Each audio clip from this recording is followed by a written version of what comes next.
Hi, my name is Sarah Russell. I'm a graphic designer living on the East Coast of Canada, and here's my overview of Brief 1. For the self-initiated project, I had just one previous semester to look back on, but I found a few options that would work for me. The biggest issue I had in selecting something to explore further was being mindful that it would be able to fit into a 4-week window, so that did narrow things down a bit more. I decided to revisit and further expand on a challenge that was all about an expression of self, in concept and visual design. The medal was a different look at introducing yourself, and more specifically, myself. What if a medal was awarded as a welcoming gesture, kind of like a well done for interacting with me? Playing with the intended purpose of an object, in a cheeky way, truly feels like who I strive to be as a designer.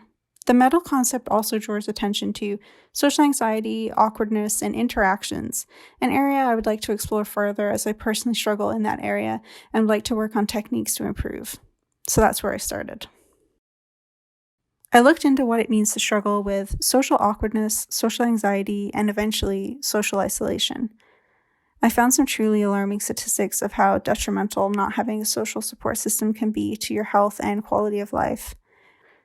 I'm still trying to find the balance of how social I used to be in my 20s to now in my 30s, and still recovering from how much has changed during the pandemic. The question I posed was, how can people overcome social anxiety, strengthen relationships, and make new friends in an increasingly isolated society? What tools would people use in their daily life that would fit into their lifestyle?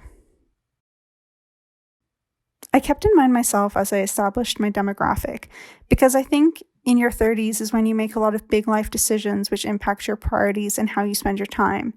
Making friends is hard as an adult. I focused in on creating a deck of cards that you could pull from one at a time, kind of like a tarot, to help you strengthen your social skills. I approached the deck in 4 categories.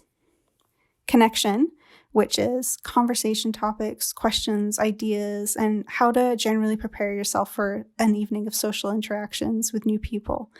Being able to plan a few scenarios and ideas for conversation ahead of time really does help with nerves and anxiety leading up to the event. The next section was discovery. These questions are designed to encourage inner reflection and build confidence. How well do you really know yourself? What are some things that make up your personality, interests, and hobbies? What are you proud of? Intention. These are invitations and actions to start taking steps forward and building a more active social life. It helps bring accountability into your goal setting. And then bettering. These are facts and statistics to show just how important this journey is. These cards help motivate you to keep pushing yourself. Looking back on the project, I am happy with how it turned out. I think it represents me as a designer and it has a lot of my style, and also it would help me as a person if I was to receive this deck. The look and feel is playful, trendy, a bit edgy, and the concept is imaginative but well considered. The biggest success from this project was creating a cohesive look to the entire deck as a whole, even though there's different categories. I do want to recognize that there are some failures though too. I think the biggest failure has to do with the brand identity.